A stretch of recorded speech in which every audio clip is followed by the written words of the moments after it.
to, chick ba ito, diba?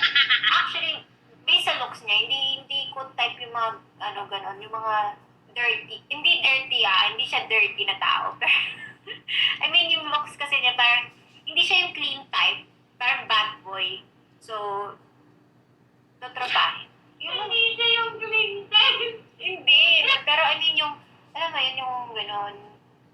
Sabi niya, load kami football. Hindi mo nanood football. Basketball lang ako, boy. Balik ka ng yaya. Alden Richards. Gwapo siya. Gwapo naman talaga. Lalo na nung nag-lose weight siya. Itong movie niya, ano nga ang title? Yung movie niya bago, itong Love, Hello, Love, Goodbye. Hello, Love, Goodbye. Hello, Goodbye, Love. Basta yun yung movie niya na maganda, yung kasama niya si Catherine.